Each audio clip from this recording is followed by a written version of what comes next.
Welcome to This Is Money podcast. I'm Georgie Frost, and joining me and birthday boy editor Simon Lambert today is assistant editor Helen Crane. And coming up, another MPC meeting, another rate rise. The ninth hike on the trot since this time last year took the base rate from 3% to 3.5%. But what does that mean for our money? And are we nearly there yet? Asked Simon. Also today, warnings that energy bills may not return to pre-pandemic levels until the 2030s. We offer our best energy saving tips and bust some myths along the way to help you out. And after the success of our tip warmer investigation, we turn our attention to electric heaters versus central heating. Plus how it can take 17 years for green home improvements to pay off. And Helen helps a reader still waiting for their flight refund from 2020. Don't forget you stay up to date with all the latest breaking money news. Just go to thisismoney.co.uk or download the app. Market updates and conversations around the financial world don't have to be boring. The Digest and Invest podcast by eToro is a great way to tune into what's happening in a fun and easily digestible format. Discover the Digest and Invest podcast at etoro.com/academy/podcasts. But first, happy birthday, Simon. No, you've got to say something. Have a birthday speech. Don't just look at me like why she mentioned my birthday. It's a special day, Simon. We celebrate you. Thanks, Georgie. And I was just telling you and Helen before we started recording that it is a beautiful winter's morning here. There you go. I've still got snow on the ground. We've got clear blue skies and sunshine. Absolutely perfect. I can't remember the last time I had snow on the ground on my birthday. And doing anything nice today, Simon? Going for a walk, going for a pub lunch, seeing some of my family. Perfect way to spend your birthday. Oh, and recording this podcast. There we go. Thank you very much, Simon. Happy birthday. The Bank of England has upped the base rate again, this time from 3% to 3.5%, the highest level since October 2008. The effort to tame soaring inflation continues despite us seeing a drop, even though a little bit, in the cost of living this week. It's the Bank of England's ninth base rate hike on the bounce in 12 months, from just 0.1% back in December 2021 to 3.5% today. It's led to a significant rise, though, in mortgage rates, and on the plus side, savings rates. So, Simon, firstly, the decision wasn't a unanimous one, but they still went ahead. What was the thinking behind the decision? It was 6-3, the score that we would have wanted to see in England versus France, with 6 to England. In our favour, yeah. just to be 100% clear for anybody listening who hasn't quite twigged to what I'm saying. But there was a bit of a break in sentiment, because we've seen a couple of these divided votes recently, but it's been divided in the sense that the minority wanted a bigger rate rise. Yesterday, we got 0.5%, which was the same as the Fed the evening before. But it was less than we got in the bumper 0.75%. And I'm not going to mess around with 0.75 percentage points, 0.75 basis points, etc. here. Everybody knows what I'm talking about, right? I know it's technically incorrect, but that's how we all speak. So it's a little bit less. But yeah, the break was that 2 of the members actually wanted to hold, and 1 member wanted a 0.75%. So you're starting to see a slight cracking of the let's keep hiking rates into a recession resolve. I would be very surprised if we're not already in a recession, which is technically 2 consecutive quarters of negative growth, i.e. the economy shrinking, GDP terms. And there is a question of how bad that recession is going to be. On one side, you have a degree of resilience in the economy that I think catches people by surprise. It caught people by surprise in COVID. People do still have quite a lot of those lockdown savings that they built up still sitting there, if they were lucky enough to be able to build up lockdown savings. And so they have those to fall back on. To a degree, people are protected against mortgage rate rises, which we have seen, and we'll talk about in a minute, but have been really quite spectacular. Most people are on fixed rates. Those on variable rates, they haven't seen them go up gradually. They've seen them go up by a lot over the last year, but they are a relatively small minority. and actually only affects about 30% of the population who are mortgaged homeowners. You've got about another 30% who are homeowners who don't have a mortgage, and the rest who rent and will eventually be impacted by landlords raising rents if they think they can get away with it in order to cover their rising costs. But many of those landlords also don't have mortgages. So there is a degree of protection there. Unemployment is still low. Wages are falling in real terms compared to inflation, but they're going up by 6.9% on average, which is pretty good. And there is, I think, as I said, just an overall degree of resilience. On the flip side, okay, you've got a generation of people with absolutely huge mortgages who, if they do have to fix because they're coming to the end of a deal, are getting absolutely hammered. The cost of borrowing money has gone up by a huge amount over the last year. If you want to buy a property now, you can probably, for the same amount of monthly payments, borrow about 25% less than you could do. That's having an impact on the property market. Sales are still going through, people are still buying, but not much. It's really dramatically slowed down. How much worse is that going to get? We had the Bank of England Deputy Governor John Cunliffe yesterday saying, well, house prices have gone up by 20% since the start of the pandemic. So actually, you've got a reasonable amount of buffer going on there. It's not going to feel like that to anybody who's bought a property in that rush of property buying since the start of the pandemic and sees it go down by 10 or 20%. Property is a huge sentiment driver in this country. On top of that, people's energy bills, even with the energy price guarantee in place, are double what they were a year ago, and a year ago they were already quite high. Food inflation is running at 15%. Everything is getting more expensive. We're all seeing hundreds of pounds sucked out of our pocket at the same time as the Chancellor, in his wisdom, has decided to go on a tax raising spree. And the Bank of England is raising interest rates substantially into recession. So that's the flip side of why you would say, well, hang on a minute, how much further do we want to keep going? Now, the problem is there is a question as to who's calling the shots here. Are the Bank of England calling the shots, or is the Fed calling the shots? Are we having to raise rates because the US keeps raising rates? There is an element of that. It's a very different situation, is it not? It looks like the Fed have got a handle on inflation. It's a different situation here, though, no? Well, so both the Fed and the Bank of England see inflation falling away quite dramatically from, say, the middle of next year. And we've got a scenario where perhaps inflation has peaked in both countries. Peaked a bit earlier in the US. Maybe now the inflation figure came down 10.7% this week from 11.1% the month before. So October 11.1, November 10.7. We might have seen the peak here. And in fact, the Bank of England said yesterday that it thinks the peak will be a bit lower than it originally forecast due to the extension of the energy price guarantee scheme, even though that involves people's bills going up, because it's going from £2,500 for the average household to £3,000. So you could see a little spike in inflation come April when that happens. But broadly speaking, a lot of inflationary pressure is ebbing away. Shipping costs absolutely collapsed. You're starting to see a bit of a glut of some of the materials that people were struggling to get their hands on, for example, building materials and stuff like that. But how low is it going to go? There's this idea that it's going to fall all the way down through the 2% target, go below that, and then come back to 2%. I'm not so sure in this country whether that's going to happen. I think it's going to prove to be stickier in the UK than it is in the US. The US doesn't suffer quite so badly from the same energy and fuel price inflation as we do.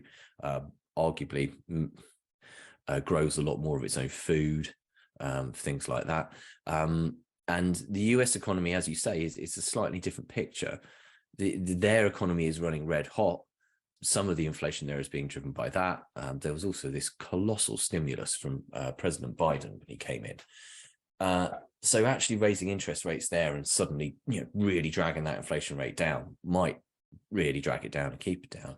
In the UK, I think we're a little bit more at the mercy of what's going on in the world. And as we found out this year, in 2021 and in 2020, and in probably quite a few of those years before 2020, it's very difficult to predict what kind of mad stuff is going to happen in the world next. That is very true, Simon. That is very true. But Helen, for those with mortgages, they must be looking at this and thinking, oh, middle of a cost of living crisis, our energy bills have just gone up. We've already seen 8 previous rate rises. Now we've got another one. When is this going to stop? And actually, how much influence do the Bank of England have over inflation when so much that's driving it are external factors? Sure. And I think actually following on from Simon's point about the US and UK economies being slightly different, the way that the mortgage market and housing market works in the US is also slightly different. So in the US, house prices tend to be slightly more affordable compared to wages.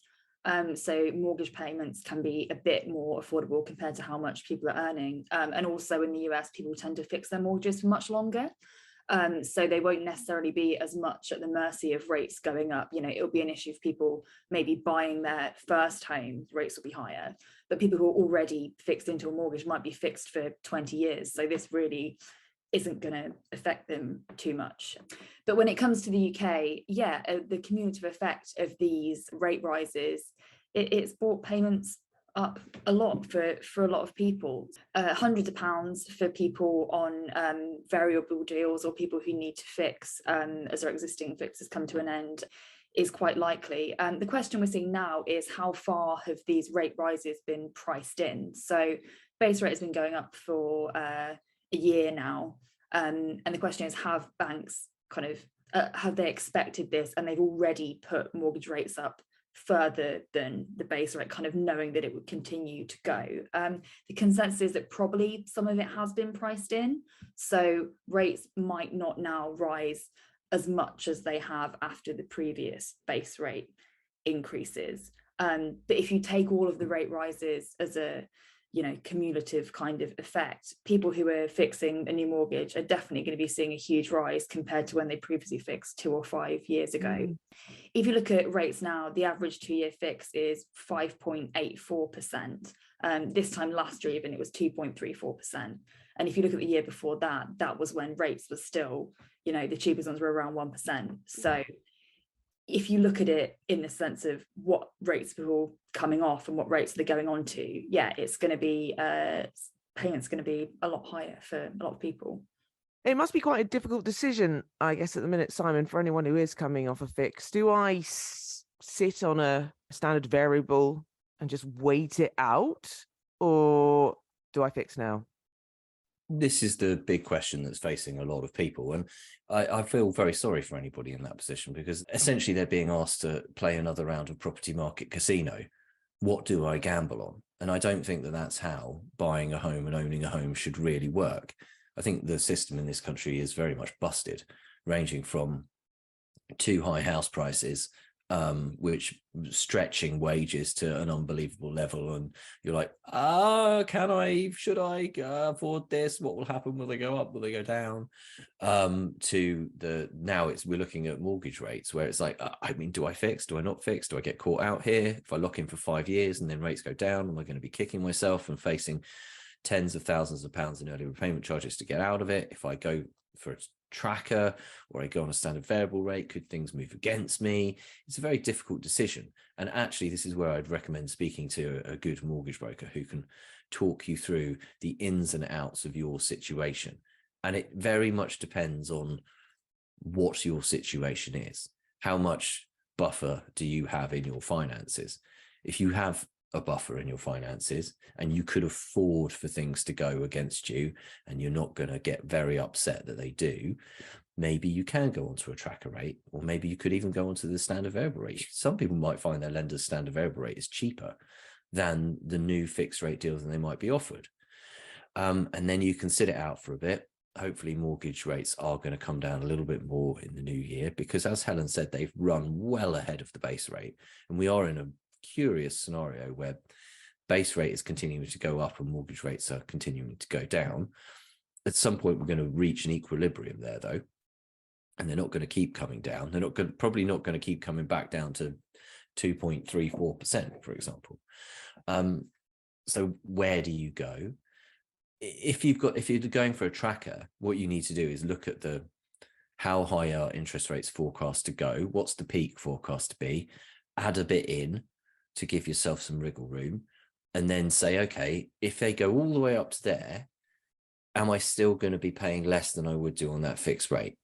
But then think, okay, what happens if suddenly there's another little panic and those expectations change dramatically?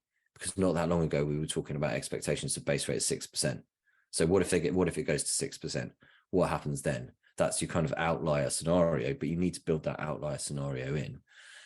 And then there's the question also for people of how long do you fix for? I've always been an advocate for fixing for 5 years, because 2 years goes very, very quickly. 5 years gives you the extra stability. Most people stay in their property for at least 5 years. And if you can lock into a good rate, then that's a great idea. But at the moment, the cost of locking into those 5-year fixed rates is way above what it was. And you've got to be thinking is, are you going to find yourself in a situation where rates go down? And that happened actually just after I bought my first flat. So we fixed for 5 years at 4.99% in 2006. And that was a great deal. So you got to put this in context, haven't you? In 2006, a 5-year fix at 4.99%, my argument was that is a fantastic deal. When are you going to be able to fix below 5% for 5 years? How many times are you going to be offered that opportunity? This is well worth taking. And actually, it did prove to be pretty much worth taking, because mortgage rates went up after that. If it had been a year and a half later and I'd fixed for 5 years, I'd have been fixing at 6 or 6 and a bit. And then the credit crunch hit, the financial crisis, the emergency base rate cuts, the mortgage market totally froze. And for a while, it would have looked great to be on one of those rates, because you just couldn't get your hands on a mortgage, and lenders were doing what they did in September time. They were pulling deals, they were repricing upwards and everything like that. And then things started to filter through and mortgage rates started to come down. And there were people who would have fixed at that higher rate for 5 years and been kicking themselves.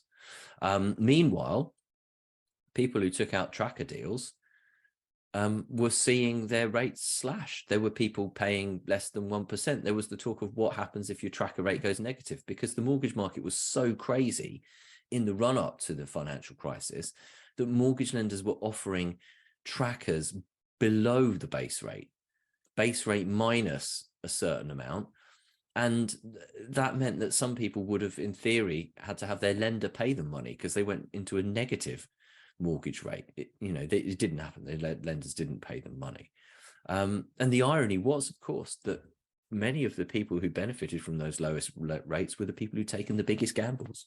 Tracker rates, big interest only mortgages and so on. Those are the people who saw their payments fall, while those who'd done the prudent thing and fixed for 5 years ended up locked into 6% rates. So that's the worrying scenario for people. But this is, as I said, why you want to talk it through with a good mortgage broker. Do the sums, work it out. If you go to thisismoney.co.uk/mortgage-finder, you will find our mortgage finder, which is powered by L&C, which is a mortgage broker. Okay. And if you use that, it will show you the best rates that you could apply for based on your mortgage size and your home's value, or the value of the home that you're potentially buying. You can play around with the numbers. You can speak to one of L&C's brokers on the phone. It's fee-free. That's why they're our partner. They can talk you through it. There's no obligation to do anything or take anything out.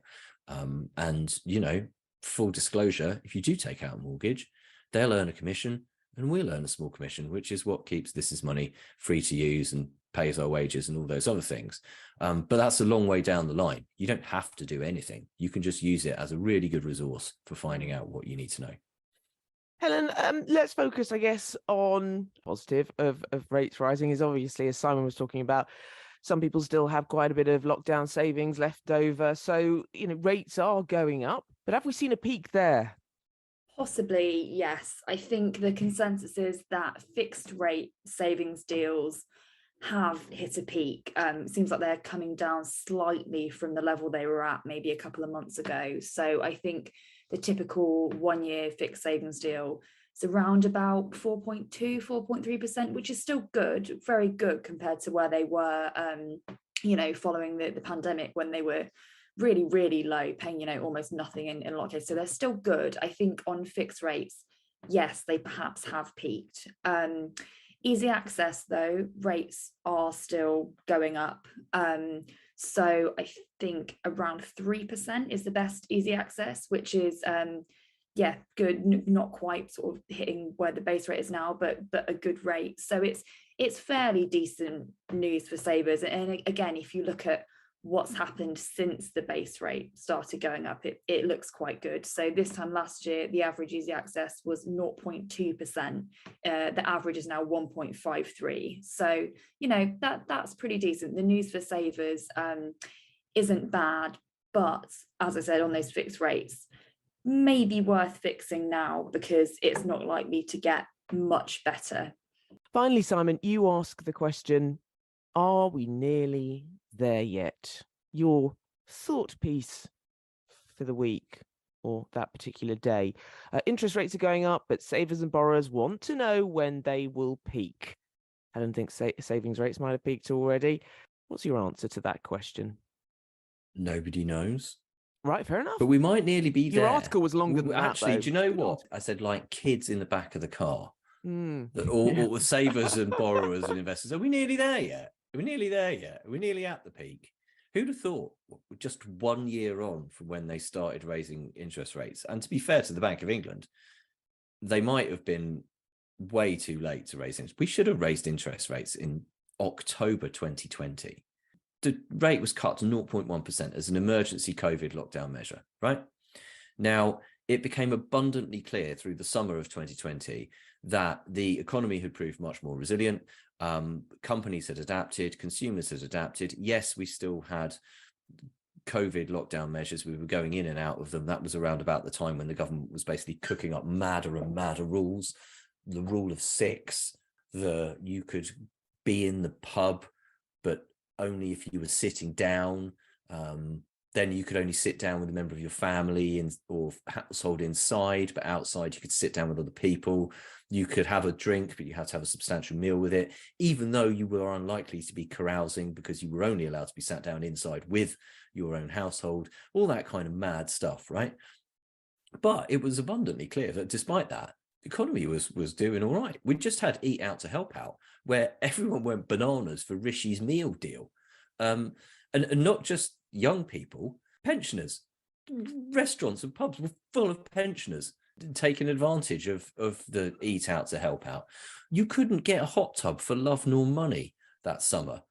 Holiday lets. You couldn't go abroad on holiday. Impossible to find anywhere to rent in this country, right? These were all expensive things to do, okay? And people were going great guns for it. It was at that point that the Bank of England should have gone, I don't think we need interest rates at 0.1% here.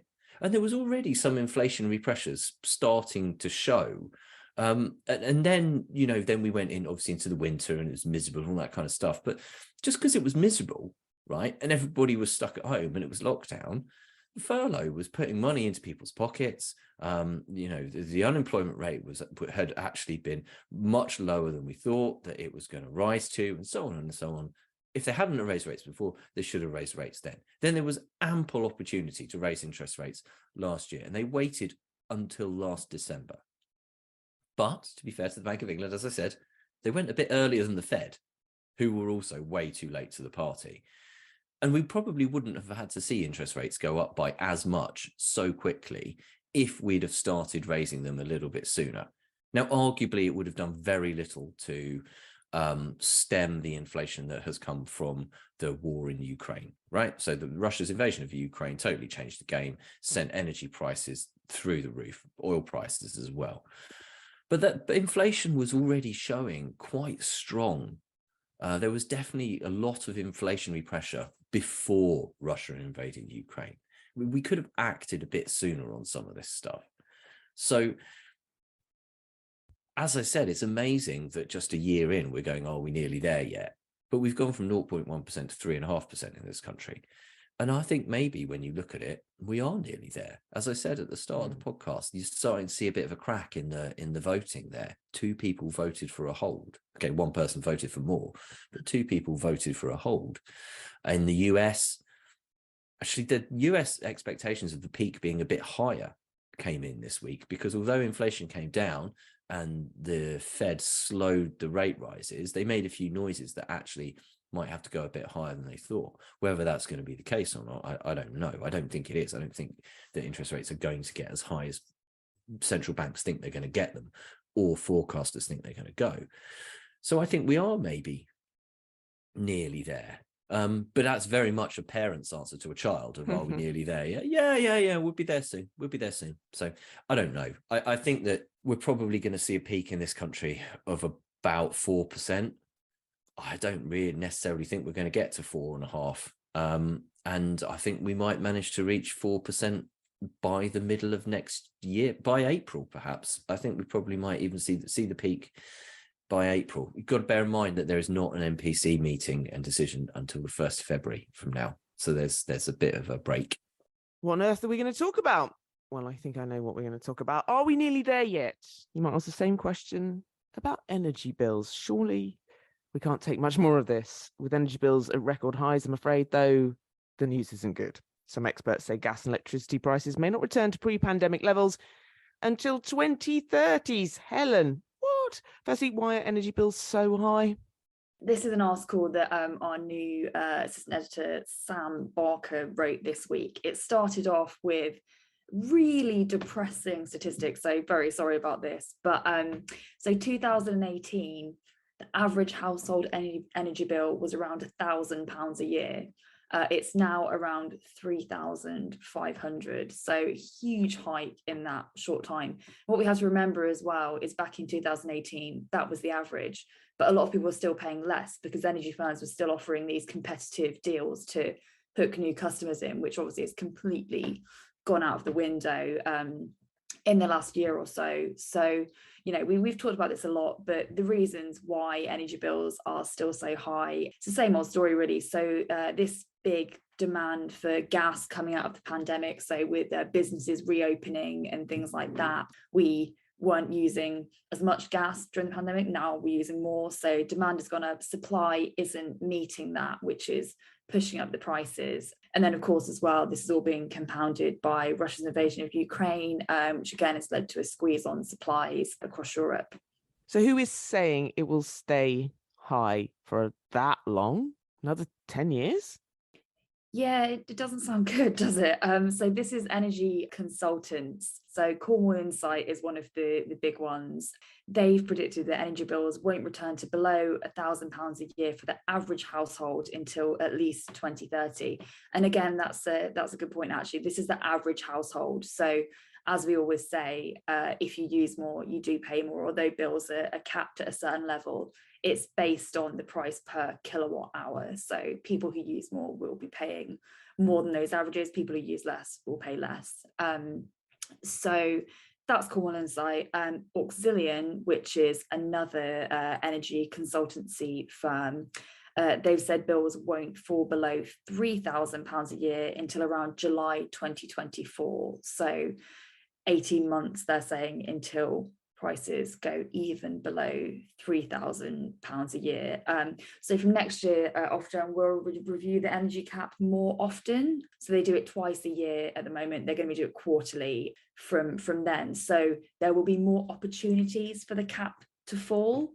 So Auxilian's saying that in July 2024, the cap could go down to £2,463 a year, which still, you know, much higher than it was a couple of years ago, but it does look like it'll be starting to fall. But that is a long time away, and people are struggling now. It's very cold, and it looks like, unfortunately, that is going to continue into next winter as well. Simon, what are your thoughts on this? What's the solution? I think the biggest risk to households is that these forecasts are right. Energy bills don't come down to a more normal level for a prolonged period of time, but the support that people are getting gets pulled away, and that it actually becomes the norm that the average household is paying £3,000 a year for its energy for the next few years, because that's, as Helen said, a huge increase on what we were paying. I mean, one of the solutions here is to try to make our homes more energy efficient so that we're not just burning gas to heat our homes and then leaking the heat outside. I'm sitting here in a not particularly energy efficient home. It heats up relatively quickly, but then the heat just goes, whoom, it's gone. And it's tricky, especially if you're here all day long. We talked about pensioners last week, and, the fact that it's all right for me because I'll go into the office and I'll go sit in the office all day long. But when you spend all day here, you really do notice it. We'll come on to this in one of the Ask an Expert reader questions shortly. But the cost of making your home more energy efficient can be quite high. And also you might feel now's not the right time to do it. So, for example, I do genuinely want to make my home more energy efficient, and I do fully intend to make my home more energy efficient. But we bought it 2.5 years ago, and our intention is to extend it and refurbish it, totally overhaul it. It's a 1960s house, a 1962 house.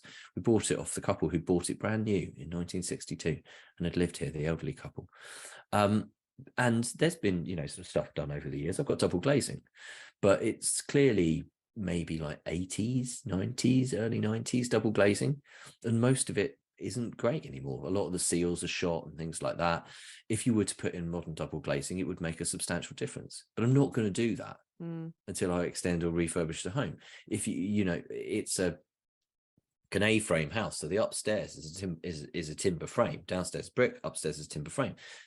Clearly the upstairs is nowhere near as well insulated as the downstairs, but again, I'm not going to do the insulation and the stuff up there because we're going to have to rip the whole thing apart in order to do this work.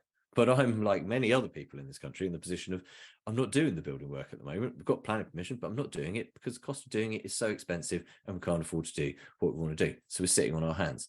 In the meantime, it's quite cold outside, energy prices are really high, and we're spending far more money than we need to. So we're in a slightly different position to many people because we intend to do work on a house. So we're holding off until then. We're thinking, okay, well, we try to get through to it. There's lots of people who don't intend to do any work on their house, but still look at the cost of this stuff and go, well, I can't afford that. And the payback period, it takes quite a long time. So people need the incentive, and we've had a number of incentives pushed at us by the government, but they don't really work. And then it turns out that the money that they're making available doesn't actually go very far or isn't really available. And there's a lot of talk of the fact that if everybody did go out and start insulating their homes and doing all these things properly, there aren't enough tradesmen to do it. The other thing is, well, what do you do about the price of the energy itself? I think it has become abundantly clear to everyone since the energy market went completely nuts that the energy market is completely nuts.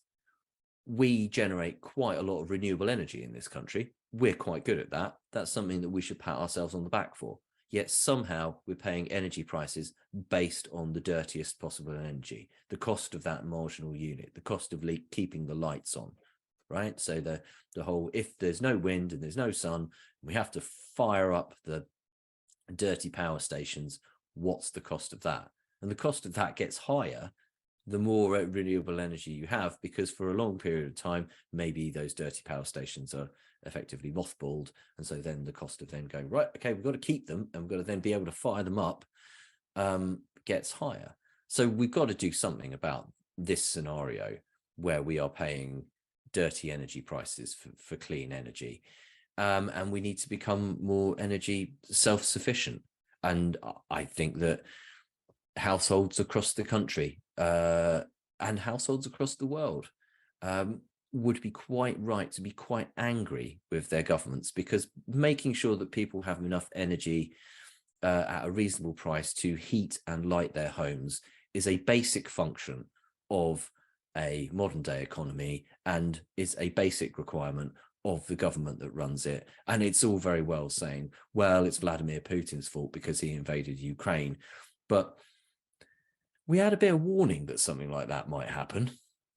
This stuff's been rumbling on for 10 years and we've become more dependent on imported energy. Europe has become more dependent on Russian gas over that period of time. So yeah, we need to have a good, long, hard look at ourselves, maybe. I just think we're very short-sighted. For example, do you remember the solar panels boom? Lots of people installed solar panels. They got paid quite handsomely in terms of the feed-in tariffs and things like that. And yes, there was a bit of a middle-class subsidy and everything like that. But because it was a bit of a middle-class subsidy, we suddenly freaked out and massively cracked down on the benefits of getting solar panels. So it suddenly slowed dramatically. Now, I do think we needed to stop the whole thing where someone would phone you up and offer to rent your roof and put some panels on it. You'd get the energy savings and they'd collect the money, which caused all kinds of problems for people. But the encouraging people to get solar panels thing and maybe paying them a bit over the odds to do so and giving them a decent reward, there was a reason for that. It was the means to an end.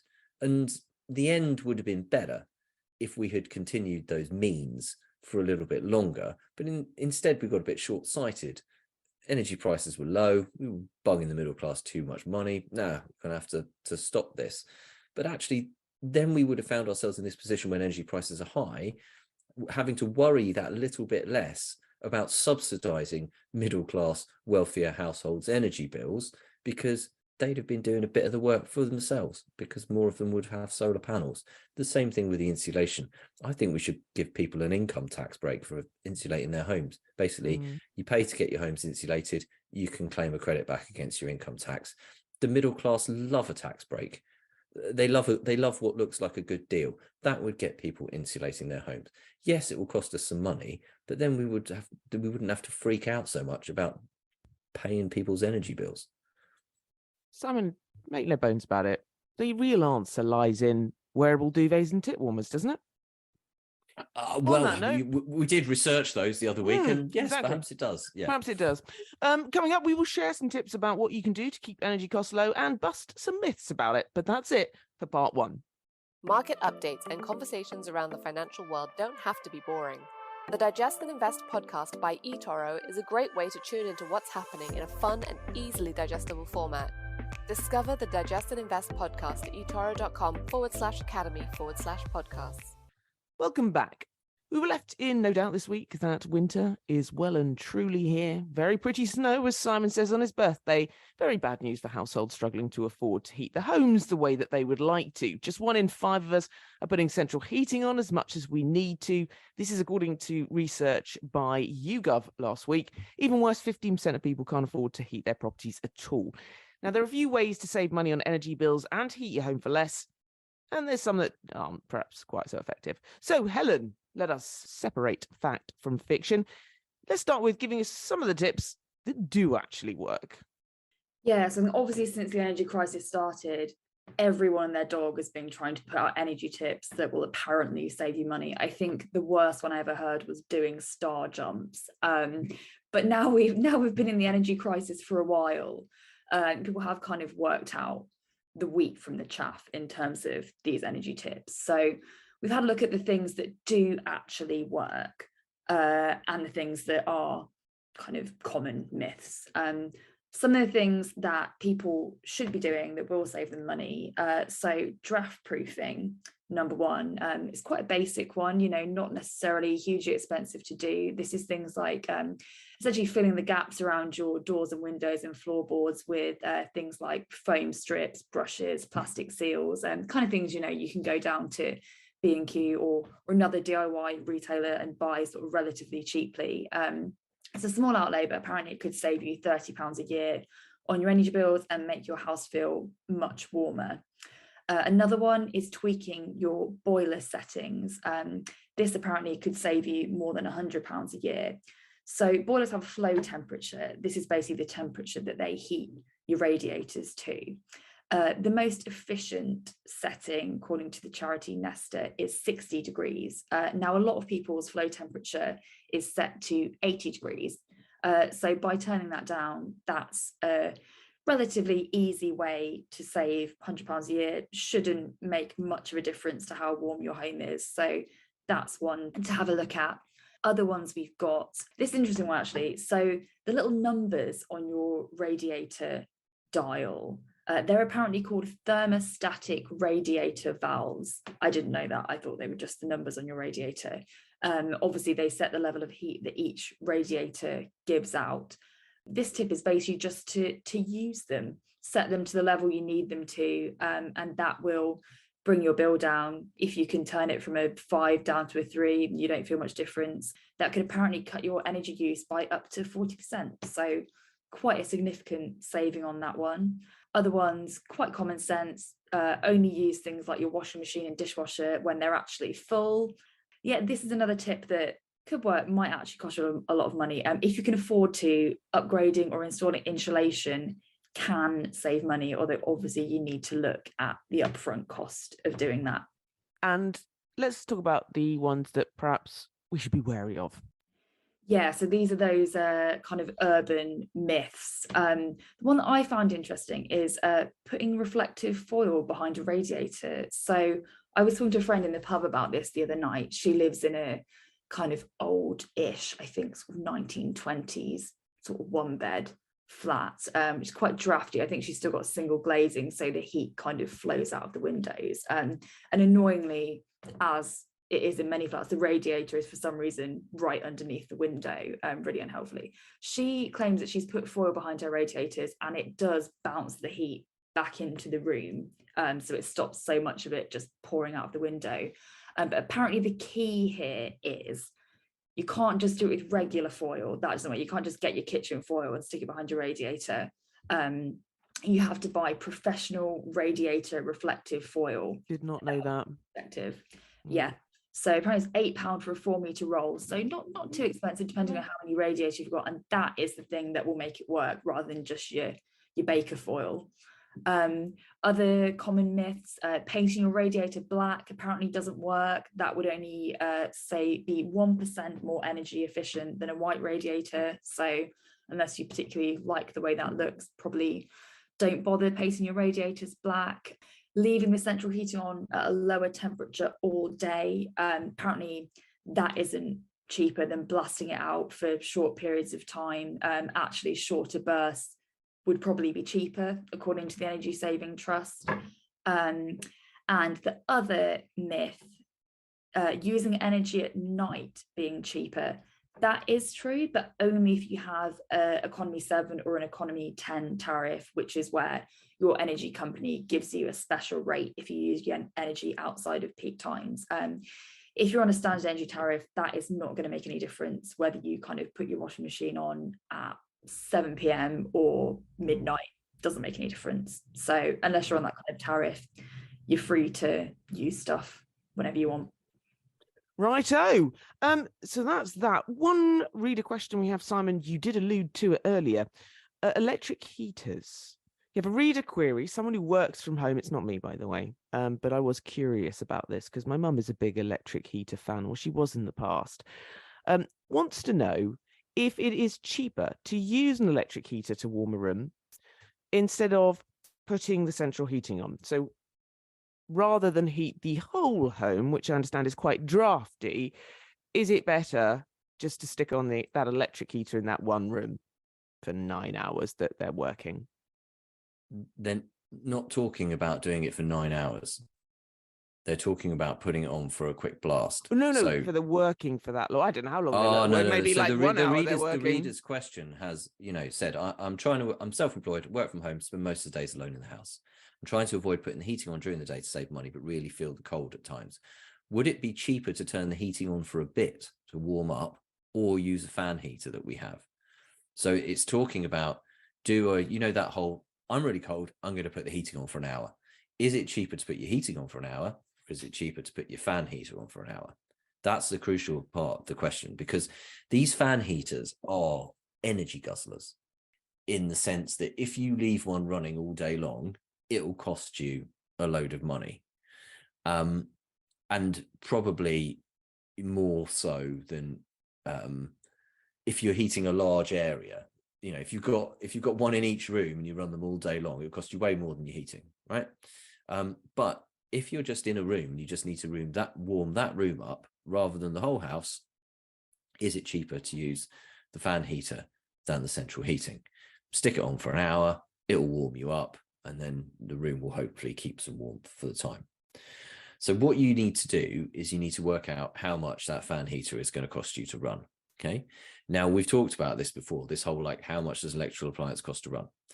If you look at your appliance, it will have a power rating, which is usually given in watts or kilowatts. A kilowatt is 1,000 watts. This will tell you the amount of electricity it uses, and how much it costs will then depend on the price of the electricity and how long it's turned on for. Electricity is sold in a measure called kilowatt hours, which will come up as the units in your energy bill. Now, the cost of that under the energy price guarantee is capped at 34p per kilowatt hour. So if you have 1,000 watt appliance, which is 1 kilowatt, and you run that for 1 hour, it will cost you 34p. The fan heater in question here, from the reader, they've looked at it, and it's a 2 kilowatt fan heater. So that would cost 68p for an hour to run, right? But as you say, if you work a full day and run it for that 9 hours, it will cost you £6.12. I would say that these fan heaters, the one thing about them is that they do warm up a room quite quickly and can be quite warm once you get them going. You probably wouldn't need to sit there next to a fan heater for 9 hours with it on. By the end of it, you'd be sitting there in your underwear. But we've got a handle on this whole, like, how much does an electrical appliance cost to run? But your heating, I mean, how much does your heating cost to put on for an hour? Does it cost 50p? Does it cost £2? Does it cost like £4? I mean, I just don't know roughly how much your heating costs. But you can do the same sum, actually. So what you need to do is look at your boiler. Your boiler will also have a power output measured in kilowatts. And then you can do the whole, how much does it cost per kilowatt hour? Gas is currently fixed at 10p per kilowatt hour. It's 10.3p, but that's close enough to 10p to be able to do a very simple multiplication. And how long you have it on for.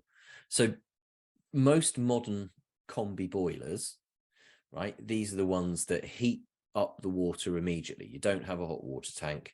It heats up the water immediately. They tend to range from 24 kilowatts to 40 kilowatts. And they tend to be more powerful because they create hot water on demand. Whereas an old-fashioned system boiler, or not necessarily old-fashioned, if you have a bigger house, you will have one of these as well, which has a separate hot water tank. These tend to range between 9 and 40 kilowatts. So say you've got an average 3 to 4 bedroom house with a 35 kilowatt combi boiler. That would be 10p kilowatt hour, 35 times 10, £3.50 to run it for an hour. So there you go. You can immediately see that running your electric heater at 68p for an hour is going to be cheaper than the £3.50. With a less powerful 26 kilowatt system, you'd be looking at £2.60.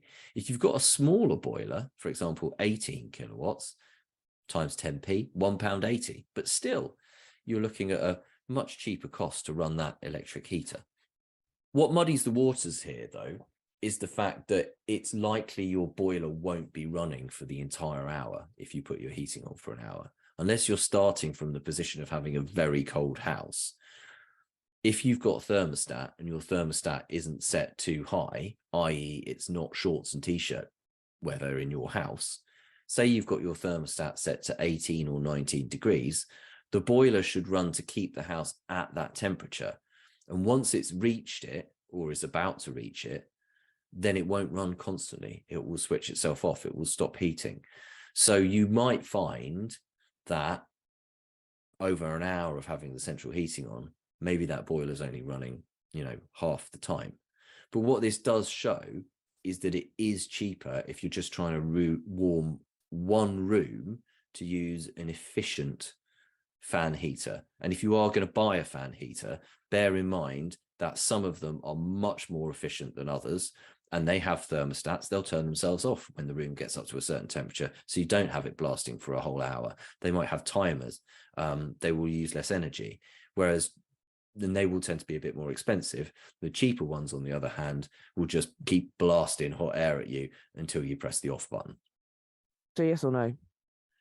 Okay, it's cheap. Yes, it is cheaper. Right, great. It is cheaper to use the fan heater. So I should get myself a fan heater. Although be careful, because they do cause fires in some cases. So, Yeah, apparently. and don't put stuff over them and No. things like that. And I must say, like you can tell it's been cold this week. This story has been off the charts, the most read story on This Is Money all week. There you go. There you go. Helen, just very quickly, so Simon was talking there about making our homes more energy efficient. Bit of a strange story, actually, when you read it. A NatWest customer got this email, thought it might have been a scam, so called NatWest, and no, he was one of 9 customers specially picked out, where NatWest decided to spend 190,000 making their homes fully energy efficient. Why and what was the result? Yeah, so it's a rare story of a bank doing something quite generous and nice. Yeah, maybe Why? What was in it for them? filled with Christmas cheer, maybe. Well, the point is that they're trying to prove. So since energy bills have been going up so much, homeowners and landlords are always being told, you know, insulate your home, get double glazing, get a heat pump, it will cut your energy bills and save the planet. Obviously, some of these things are extremely expensive to do, double glazing, heat pumps, those things cost thousands and thousands of pounds. And as Simon said, a lot of people are reluctant to do it because by the time they've got the money to do it and got it done, energy bills could be going down. So it's something that's a good idea in principle, but not necessarily practical for a lot of people. So what NatWest has done, it has called up, I think, 8 of its mortgage customers and literally said, hello, would you like us to spend thousands of pounds making your home energy efficient? So the idea is that they're going to improve their EPC rating. This is the rating that basically describes the sort of energy efficiency of your home. The average in the UK is a D, and these properties that NatWest has retrofitted have got up to A's and B's, which should cut their bills. So they've gone in, they've done the improvements for them. The guy that you mentioned, Philip Asbury, he's got a drafty 1930s house in St Helens in Merseyside. NatWest has given him a makeover, which is worth £17,800. So they've given him new double glazing.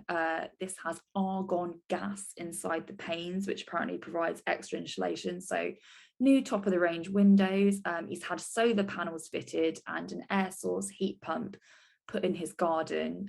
His EPC rating was a D, it's now B, which should cut his bills quite substantially. However, if he paid for this himself, it would cost 14 years to recoup the costs through lower energy bills. So yeah, I mean, very nice thing NatWest has done.